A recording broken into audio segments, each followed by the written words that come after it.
Picture this. It's 1956. A young truck driver from Memphis walks onto a Hollywood soundstage for the first time. He's 21 years old, wearing too much hair grease, moving his hips in ways that make network executives nervous, and he's about to become the biggest star on the planet. His hands are shaking. He's never acted before, never taken a lesson, never even been inside a movie studio. But here's the twist. Nobody saw coming. Elvis Presley wouldn't just conquer music. He'd make 31 films in 13 years, selling more movie tickets than almost anyone in Hollywood, earning millions for the studios, and becoming one of the most bankable stars of the decade. And yet, decades later, critics would call his film career one of the greatest wastes of talent in entertainment history. They'd use words like squandered and tragic. They'd shake their heads at what could have been. So what really happened? How did the most electrifying performer of his generation become trapped in a golden cage of his own making? Which executives and decisions turned an ambitious young actor into a formula? And which films actually revealed the movie star he could have been? The serious artist hiding beneath the pompadour and the jumpsuits. This is the story of Elvis in Hollywood. The dreams that drove him, the compromises that defined him, and the handful of performances that still matter today, that still show us glimpses of greatness. Let's start with something most people get completely wrong about Elvis and movies. They think he was always making those lightweight beach musicals and formulaic comedies. They imagine his entire film career as one long parade of forgettable fluff. But that's not how it began. Not even close. Elvis's first film, Love Me Tender, hit theaters in November 1956.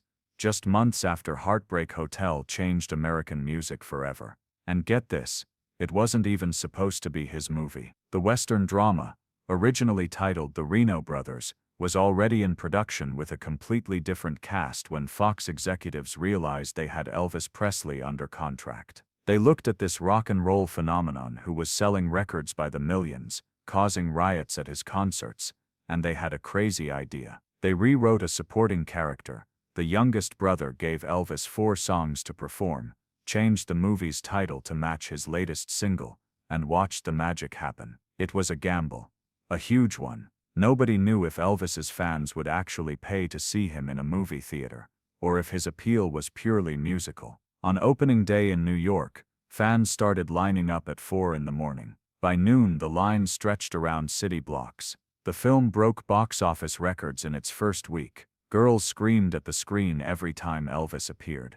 They reached out to touch the projection, as if they could somehow make contact with him. And when Elvis's character died at the end, spoiler alert for a 68-year-old movie, some theaters reported fans crying in their seats, refusing to leave, begging ushers to let them watch it again immediately. The box office receipts were insane. Fox executives couldn't believe the numbers.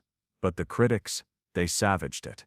They absolutely tore into Elvis's performance.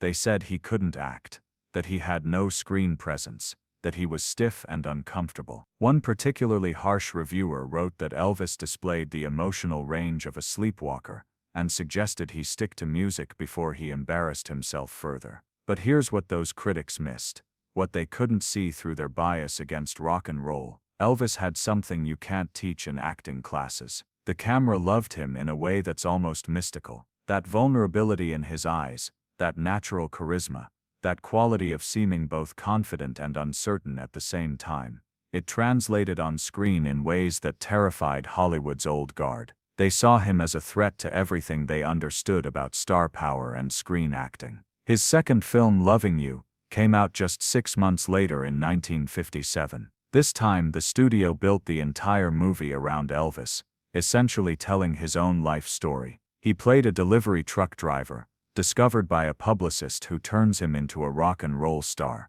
The parallels to his real life were obvious and intentional, and Elvis was more comfortable this time, more natural. You could see him growing into the camera, understanding how to use his presence. But Elvis had bigger ambitions than anyone realized. See, he didn't want to be a singing cowboy, or a teen idol making movies for screaming teenagers. He wanted to be James Dean. He wanted to be Marlon Brando. He studied their films obsessively, watched Rebel Without a Cause and On the Waterfront over and over, trying to understand what made them so powerful, so real on screen. And for one brief shining moment, in a movie that almost nobody talks about anymore, that gets forgotten in discussions of his career, he came incredibly close to pulling it off. He proved that all the critics were wrong, that he could actually act. The year is 1957, and Elvis is making his third film. It's called Jailhouse Rock, and something fundamentally different is happening on set.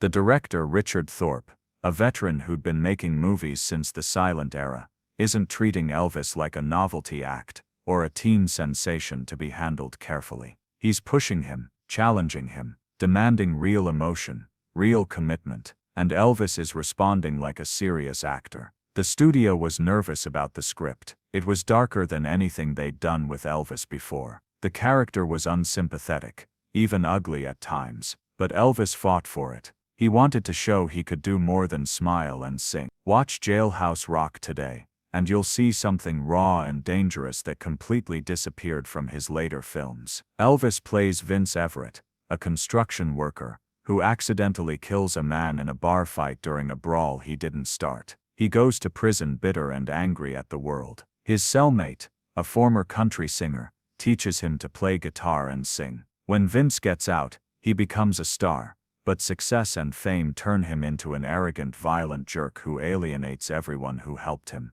who treats people like disposable tools for his ambition. This wasn't Fun Elvis or Safe Elvis, or the charming boy next door. This was Elvis playing someone genuinely unlikable for most of the movie, someone who has to earn redemption through suffering and self-awareness, and he absolutely nailed it. That scene where he physically shoves his girlfriend Peggy after she criticizes his selfish behavior, you can see genuine shock in her eyes, not just because the script called for it, but because Elvis committed so fully to the character's ugliness in that moment, that it felt brutally real. He wasn't protecting his image, he was serving the story. There's another moment, quieter but just as powerful, where Vince realizes he's become the very thing he hated. Elvis plays it with just his eyes, this flicker of self-recognition and shame. It's beautiful, understated acting. The film's centerpiece, of course, is that legendary Jailhouse Rock production number. Elvis choreographed it himself, working closely with choreographer Alex Romero, and the way he moves sliding down that pole,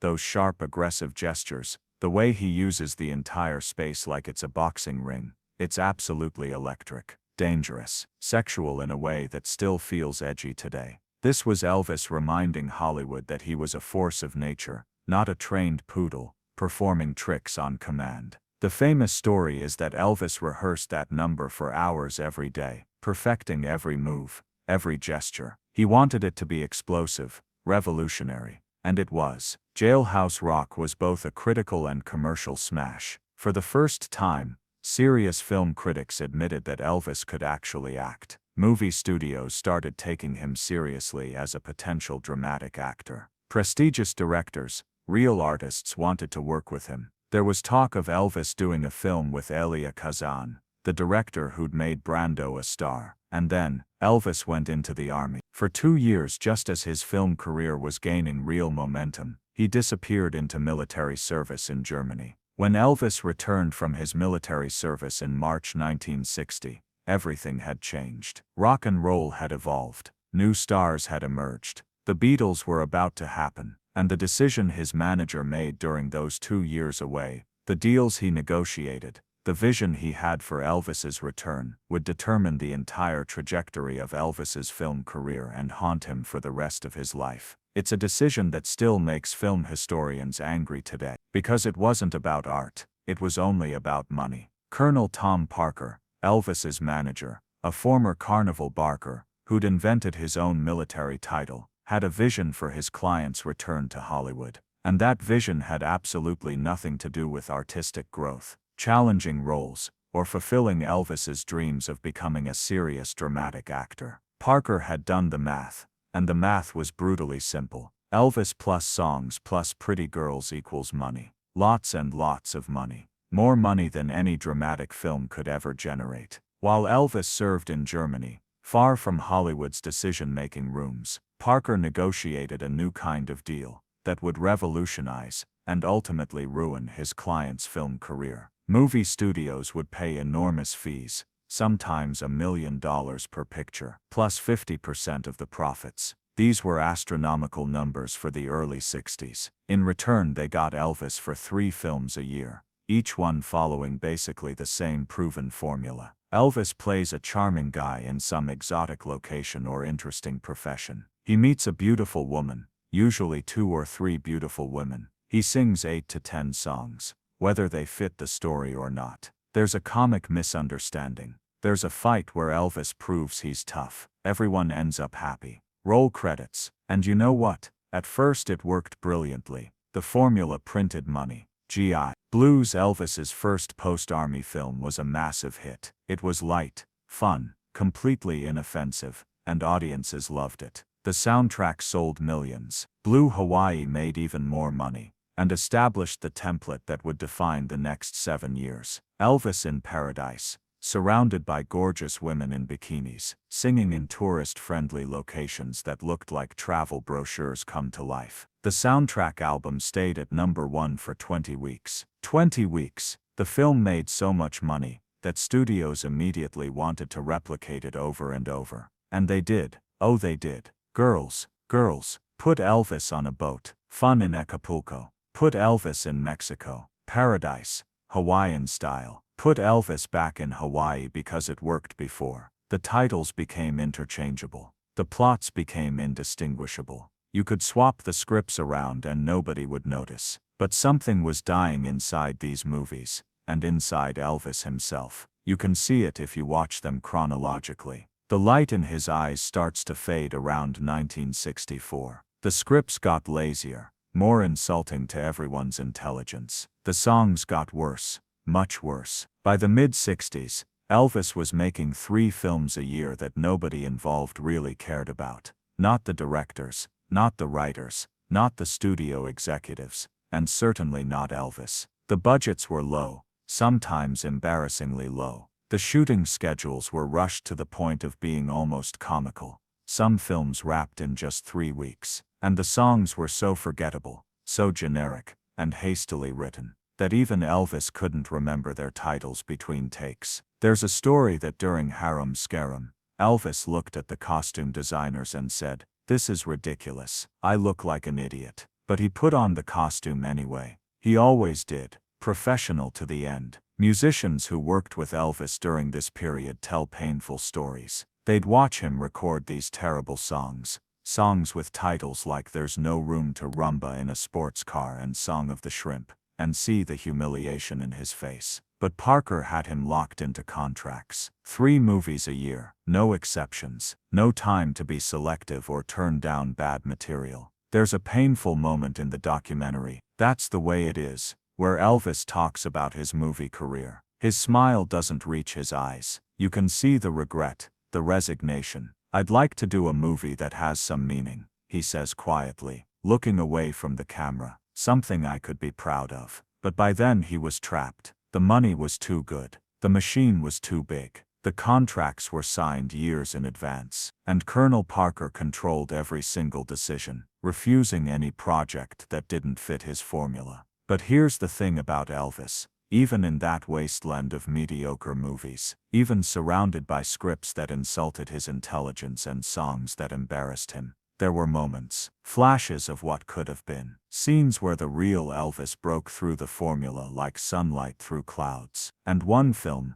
made right in the middle of this forgettable period, when nobody expected anything from an Elvis movie except the usual formula, showed that Elvis could still surprise everyone when someone actually gave him material worth fighting for, when someone believed in him again. In 1962, between the tropical formula of Blue Hawaii and the racing formula of Viva Las Vegas, Elvis made a strange little film called Kid Galahad. It's a boxing movie, a remake of a 1937 Humphrey Bogart classic, and it gave Elvis something he desperately needed, a real character arc, a journey from innocence to experience. Elvis plays Walter Gulick, a just-out-of-the-army mechanic, who discovers he's a natural boxer. But unlike the invincible heroes of his other films, Walter gets hurt. He bleeds. He questions whether he wants this life of violence. He's scared before fights. vulnerable, human. And Elvis plays these moments with a gentleness and uncertainty